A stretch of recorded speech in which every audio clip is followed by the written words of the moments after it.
আরো তীব্র হয়েছে যুক্তরাষ্ট্র ইরান উত্তেজনা। সেনা হত্যার প্রতিশোধ নিতে মার্কিন হামলা, ভয়ের কাছে নীতির পরিবর্তন করবে না তেহরান।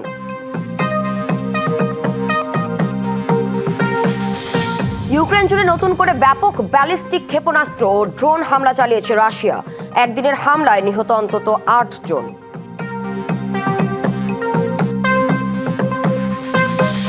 এবং ইউরোপের বিভিন্ন দেশে দাবানল ও তাপপ্রবাহে বিপর্যস্ত জনজীবন, পুড়ে গেছে হাজার হাজার বনাঞ্চল। সবচেয়ে করুণ অবস্থা স্পেনের। দেখছিলেন সংবাদ শিরোনাম, এবার জানাবো খবরে বিস্তারিত। আরো তীব্র হয়েছে যুক্তরাষ্ট্র ইরান উত্তেজনা। টানা নবম রাতের মতো ইরানের বিভিন্ন সামরিক লক্ষ্যবস্তুতে হামলা চালিয়েছে যুক্তরাষ্ট্র। জর্ডান ও ইরাকে মার্কিন সেনা নিহতের প্রতিশোধ হিসেবে এই হামলা বলছেন ডোনাল্ড ট্রাম্প। পাল্টা হামলার দাবি করেছে ইরানও। পররাষ্ট্রমন্ত্রী আব্বাস আরাকচি বলেছেন, ভয় বা প্রলোভনে নীতির পরিবর্তন করবে না তেহরান। চলতি মাসে যুদ্ধের নতুন ধাপে যুক্তরাষ্ট্র ইরান কেউ কাউকে ছেড়ে কথা বলছে না। টানা নবম রাতের মতো ইরানের বিভিন্ন সামরিক স্থাপনায় বিমান হামলা চালিয়েছে যুক্তরাষ্ট্র। মার্কিন সেন্ট্রাল কমান্ড সেন্টকম জানিয়েছে, রবিবার স্থানীয় সময় সন্ধ্যা ৭টা থেকে শুরু হওয়া এই অভিযানের লক্ষ্য ছিল ইরানের সামরিক সক্ষমতা দুর্বল করা। যুক্তরাষ্ট্রের দাবি, জর্ডান ও ইরাকে সাম্প্রতিক হামলায় মার্কিন সেনা নিহত হওয়ার পরেই আরও জোরালো সামরিক অভিযান চালানো হচ্ছে। দেশটির প্রেসিডেন্ট ডোনাল্ড ট্রাম্প বলেন, নিহত সেনাদের সম্মান জানাতেই এই হামলা। যারা সেখানে যুদ্ধ করছেন তারা কেউ চান ইরান পারমাণবিক অস্ত্র তৈরি করুক। তাদের সামরিক ক্ষমতা ধ্বংস হয়েছে। যারা নিহত হয়েছেন তাদের স্মরণে ব্যাপক হামলা চালানো হয়েছে। অন্যদিকে পাল্টা প্রতিক্রিয়া জানিয়েছে তেহরান। ইরানি গণমাধ্যমের দাবি, লোরেস্তান প্রদেশ থেকে উপসাগরীয় অঞ্চল জুড়ে মার্কিন সামরিক স্থাপনাকে লক্ষ্য করে নতুন করে ক্ষেপণাস্ত্র নিক্ষেপ করা হয়েছে। এদিকে এক প্রামাণ্যচিত্রে দেয়া সাক্ষাৎকারে ইরানের পররাষ্ট্রমন্ত্রী আব্বাস আরাকচি বলেছেন, ভয় বা প্রলোভন দেখিয়ে তেহরানের নীতি পরিবর্তন করতে পারবে না যুক্তরাষ্ট্র ও ইসরায়েল। ইরান তার আসল শক্তি দেখিয়েছে। আপনাদের পারমাণবিক বোমা হলো হরমুজ প্রণালী। তেহরান কোনো চাপে নীতির পরিবর্তন করবে না। একই সঙ্গে আরাকচি দাবি করেন, এই সংঘাতে ইরান আরও শক্তিশালী হয়ে উঠেছে এবং হরমুজ প্রণালী এখন দেশটির সবচেয়ে বড় কৌশলগত শক্তি হিসেবে বিশ্ব প্রতিষ্ঠিত। খান মোহাম্মদ মুকুল, ডিবিসি নিউজ ডেস্ক। যুক্তরাষ্ট্র ও ইরানের মধ্যে চলমান সামরিক উত্তেজনা এবং হরমুজ প্রণালী দিয়ে জ্বালানি সরবরাহে বিঘ্নের আশঙ্কায় আন্তর্জাতিক বাজারে অপরিশোধিত জ্বালানি তেলের দাম আরও বেড়েছে। সোমবার ব্রেন্ট অপরিশোধিত তেলের দাম $2.69 বেড়ে ব্যারেল প্রতি $90 অতিক্রম করেছে। এটি এক মাসেরও বেশি সময়ের মধ্যে সর্বোচ্চ।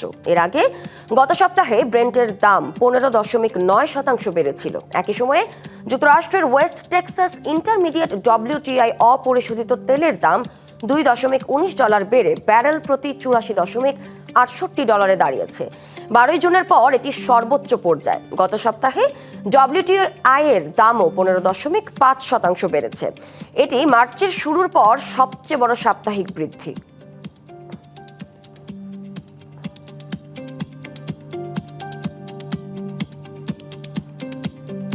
বর্তমানে ইরানের সামরিক ঘাঁটির পর এবার মার্কিন ও ইসরায়েলি বাহিনীর মূল লক্ষ্য হয়ে উঠেছে দেশটির দক্ষিণাঞ্চলের গুরুত্বপূর্ণ যোগাযোগ সেতু।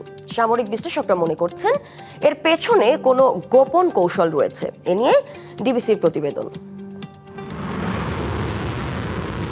ইরান যুক্তরাষ্ট্রের মধ্যকার চলমান যুদ্ধ এবার এক নতুন ও অত্যন্ত জটিল মোড় নিয়েছে। মাত্র কদিন আগেও মার্কিনীদের হামলার মূল লক্ষ্যবস্তু ছিল তেহরানের নৌঘাঁটি, সামরিক অবকাঠামো কিংবা অস্ত্রাগার। আকস্মিকভাবে হামলার ধরনে এসেছে এক নাটকীয় পরিবর্তন, যা চমকে দিয়েছে সামরিক বিশ্লেষকদেরও। সাম্প্রতিক দিনগুলোতে মার্কিন ও ইসরায়েলি বাহিনীর মূল নিশানা ইরানের দক্ষিণাঞ্চলের গুরুত্বপূর্ণ যাবতীয় যোগাযোগ সেতু এবং পরিবহন করিডোর।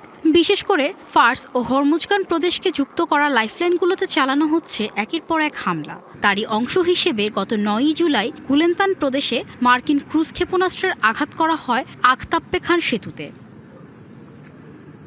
সামরিক বিশ্লেষকরা মনে করেন, সেতু ধ্বংস বা ক্ষতিগ্রস্ত হলে একসাথে একাধিক সামরিক ইউনিটের জ্বালানি, গোলাবারুদ এবং সৈন্য সরবরাহের পুরো চেইনই ভেঙে পড়ে। আর তাই ইরানের সামরিক সরঞ্জাম ধ্বংস এখন আর তাদের প্রধান লক্ষ্য নয়, বরং সেসব সরঞ্জাম যাতে পারস্য উপসাগর বা হরমুজ প্রণালীর মতো গুরুত্বপূর্ণ যুদ্ধক্ষেত্রে পৌঁছাতে না পারে, সেই পথই পুরোপুরি বন্ধ করতে চাইছে পেন্টাগন ও তেল আবিব। তবে বসে নেই ইরানও। পাল্টা জবাবে তারা পারস্য উপসাগরীয় বেশ কিছু আরব দেশের জ্বালানি অবকাঠামো এবং শোধনাগারে হামলা চালিয়ে যাচ্ছে। ফলে এই সংঘাত এখন ছড়িয়ে পড়েছে অর্থনৈতিক ক্ষেত্র, যা মধ্যপ্রাচ্য সহ সারা বিশ্বের জ্বালানি বাজারের জন্য হুমকি হয়ে দাঁড়াচ্ছে। বিশ্লেষকরা বলছেন, সেতু ধ্বংসের খবর বড় কোনো সামরিক ঘাঁটি ধ্বংসের মতো গণমাধ্যমে চটকদার শিরোনাম তৈরি না করলেও যুদ্ধক্ষেত্রের পরিকল্পনাকারীদের কাছে এটি অত্যন্ত গুরুত্বপূর্ণ। সেজন্য এ যুদ্ধে জয় ক্ষেপণাস্ত্রের সংখ্যা নয়, বরং নির্ভর করছে কোন পক্ষ নিজেদের লজিস্টিক্স নেটওয়ার্ক বা রসদ সরবরাহ চেইন কতটা টিকিয়ে রাখতে পারছে তার ওপর। Rahnuma Fermin, DBC news desk. ইউরোপের বিভিন্ন দেশে তাপপ্রবাহে বিপর্যস্ত বাসিন্দাদের জীবন, যার সাথে যোগ হয়েছে ভয়াবহ দাবানল। স্পেন, পর্তুগাল, গ্রিস, ফ্রান্স সহ একাধিক দেশে দাবানলে পুড়ে গেছে হাজার হাজার বনাঞ্চল। নিয়ন্ত্রণে কাজ করছে অগ্নি নির্বাপক কর্মী ও সামরিক বাহিনীর বিশেষ দল। সবচেয়ে করুণ অবস্থা স্পেনের, সেখানে দাবানলে প্রাণ হারিয়েছেন বেশ কয়েকজন নাগরিক। তীব্র তাপপ্রবাহ আর গরম বাতাসের ডানায় ভর করে ইউরোপ জুড়ে তাণ্ডব চালাচ্ছে দাবানল। সবচেয়ে ভয়াবহ পরিস্থিতি স্পেনে। দেশটির বিভিন্ন অঞ্চলের দাবানল পরিস্থিতি এখন রূপ নিয়েছে জাতীয় দুর্যোগে। উত্তর পূর্বাঞ্চলের কাতালুনিয়া, আরগন এবং দক্ষিণাঞ্চলের আলমেরিয়া প্রদেশে শত শত হেক্টর বনভূমি ও বসতি এখন শুধুই ছায়ের স্তূপ। ঘরবাড়ি ও শত শত বছরের পুরনো ফলের বাগান পুড়ে যাওয়ায় স্থানীয় অধিবাসীদের জীবনে নেমে এসেছে চরম অনিশ্চয়তা। নিরাপদ আশ্রয় সরিয়ে নেওয়া হলেও প্রাণ হারিয়েছেন বেশ কয়েকজন নাগরিক। আমাদের এখন আর কিছুই অবশিষ্ট নেই। আমার প্রায় 600 কমলা গাছ ছিল, সব শেষ, সব আগুনে পুড়ে গেছে।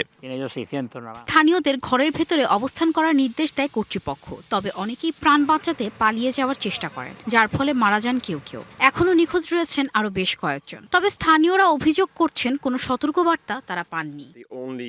দুর্ঘটনার সময় বাবার সাথে আমার কথা হয়েছিল। কোনো অফিসিয়াল নোটিফিকেশন বা সতর্কতা তারা পায়নি। কোনো স্থানান্তরের নির্দেশ ছিল না। স্পেনের পর পর্তুগাল, ফ্রান্স ও গ্রিসেও আগুন নেভাতে প্রাণপণে লড়াই করেছেন অগ্নি নির্বাপক কর্মীরা। ফ্রান্সের জনপ্রিয় পর্যটন কেন্দ্র এবং ফন্টেইনব্লু বনভূমি পুড়ে গেছে দাবানলে। বন্ধ করে দেয়া হয়েছে হাইওয়ে। এদিকে গ্রিসের অবস্থাও ভয়াবহ। দেশটির ওরিও কাস্ট্রো এলাকায় দাবানলে ধ্বংস হয়ে গেছে একাধিক শিল্প কারখানা। দাবানলের এই ভয়াবহ আঁচ ছড়িয়ে পড়েছে মধ্য ও উত্তর ইউরোপেও। পুড়ে গেছে ক্রোয়েশিয়ার কর্চুলা দ্বীপের একটি বনভূমি। এছাড়া দক্ষিণ পূর্ব তুরস্কের মিলাস অঞ্চলে পাহাড়ি বনের দাবানল ছড়িয়ে পড়ে লোকালয়ে। আশেপাশের এলাকা থেকে নিরাপদ স্থানে সরিয়ে নেওয়া হয়েছে হাজারেরও বেশি মানুষকে। অন্যদিকে যুক্তরাজ্য, নরওয়ে ও জার্মানির জাতীয় উদ্যান সহ বিভিন্ন জায়গায় আগুন নেভাতে একযোগে কাজ করছে সেনাবাহিনী ও বিমান বাহিনীর হেলিকপ্টার। বিশেষজ্ঞরা বলছেন, ইউরোপ জুড়ে দেখা দেয়া এ জলবায়ুর পরিবর্তন সামনের দিনগুলোতে আরও মারাত্মক রূপ নিতে পারে। উষ্ণায়ন আর জলবায়ু পরিবর্তনের কারণে তৈরি এ আবহাওয়া ইউরোপকে নতুন এক দুর্যোগের মুখোমুখি দাঁড় করিয়ে দেবে বলে আশঙ্কাও তাদের। Rahnuma Fermin, DBC news desk. দক্ষিণ কোরিয়ার রাজধানী সিউলের কাছাকাছি একটি কুপাং লজিস্টিক্স সেন্টারে আগুন লাগে। টানা 52 ঘন্টারও বেশি সময় ধরে জ্বলে আগুন। আগুন লাগার সুনির্দিষ্ট কারণ এখনও জানা যায়নি। তবে গুদামটিতে গৃহস্থালী পণ্য, কাগজের বাক্স এবং প্লাস্টিকের মোড়কের মতো বিপুল পরিমাণ দাহ্য সামগ্রী থাকায় আগুন দ্রুত ছড়িয়ে পড়ে বলে ধারণা করা হচ্ছে। আগুনের কারণে ভবনের কিছু অংশ ধসে পড়ার আশঙ্কায় আশপাশের ব্যবসা প্রতিষ্ঠান ও কারখানাগুলো খালি করার নির্দেশ দেওয়া হয়। আগুনের পরিস্থিতি পর্যবেক্ষণ এবং নেভানোর কার্যক্রমে ড্রোনও ব্যবহার করেছেন দমকল কর্মীরা। ইউরোপের বিমানবন্দরগুলোতে নতুন digital entry exit system EES চালুর পর চরম ভোগান্তিতে পড়েছেন পর্যটকরা।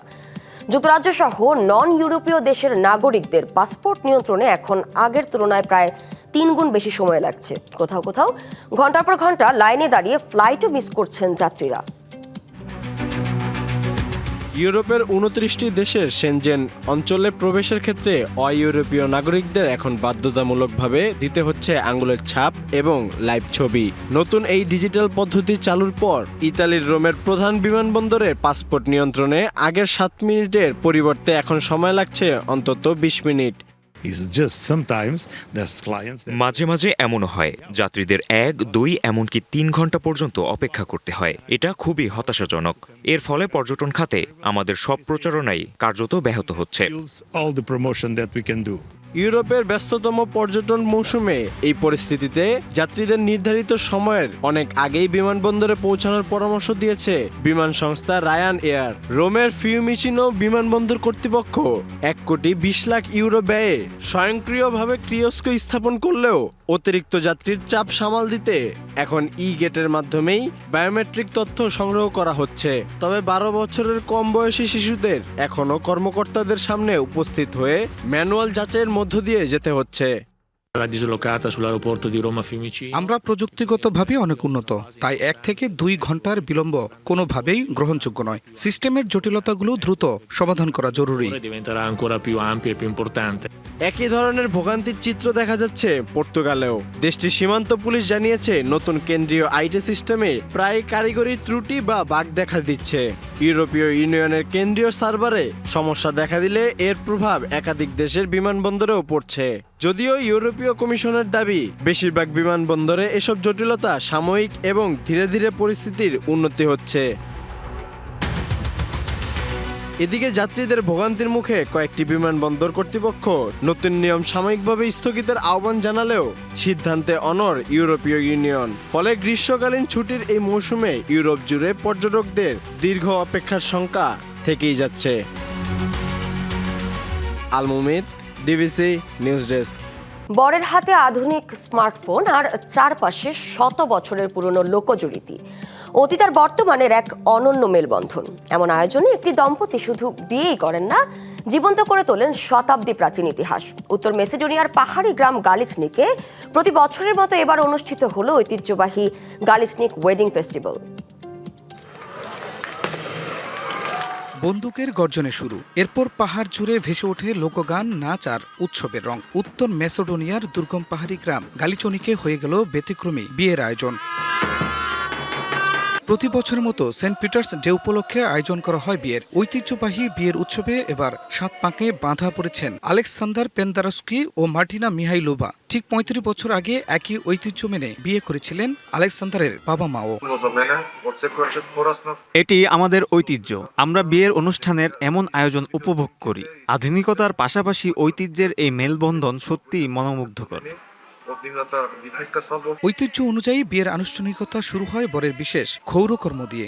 এরপর ঐতিহ্যবাহী পোশাকে সেজে ঘোড়ায় চড়ে কনে পৌঁছান অনুষ্ঠানে। পাহাড়ের বুক জুড়ে বাজতে থাকে লোকবাদ্য আর নাচে গানে মেতে ওঠেন শত শত মানুষ। লাল, সোনালী আর রঙিন সুতোয় বোনা পোশাক, লোকসঙ্গীত আর শত বছরের পুরনো আচার, সব মিলিয়ে পুরো গ্রামেই যেন পরিণত হয় এক জীবন্ত সাংস্কৃতিক জাদুঘরে। শুধু স্থানীয়রাই নন, বিশ্বের বিভিন্ন দেশ থেকে আসা পর্যটকরাও মুগ্ধ হয়ে উপভোগ করেন এই ব্যতিক্রমী আয়োজন। গালিচনিকের বাসিন্দা সান্দার ইস্তেস্কা বলেন, ছোটবেলা থেকেই এই উৎসবের সঙ্গে বেড়ে উঠেছেন তিনি। এখন নিজের 3 বছরের মেয়েকেও সংস্কৃতির সঙ্গে পরিচয় করিয়ে দিচ্ছেন। আমরা এই উৎসবের সাথে সাথেই বড় হয়েছি। আমি আমার সন্তানকেও এই উৎসবে সামিল করেছি। তাকে আমাদের সংস্কৃতির সাথে পরিচয় করে দিতে চাই। দিন শেষে যখন মশাল হাতে এগিয়ে চলে বিয়ের শোভাযাত্রা, পাহাড় জুড়ে আবারও শুরু হয় লোকনৃত্যের তালে তালে উদযাপন। আধুনিকতার ভিড়ও শত বছরের ঐতিহ্য এখনো বেঁচে আছে গালিচনিকের এই বিয়ের উৎসব, তারই উজ্জ্বল প্রমাণ। খান মোহাম্মদ মুকুল, ডিবিসি নিউজ ডেস্ক। ডিবিসি ওয়ার্ল্ডে এই ছিল এখনকার মতো। ডিবিসি নিউজের সংবাদগুলো পড়তে ভিজিট করুন dbcnews.tv আর ভিজিট করুন ডিবিসি নিউজের ফেসবুক পেজ এবং ইউটিউব চ্যানেল। সঙ্গেই থাকুন।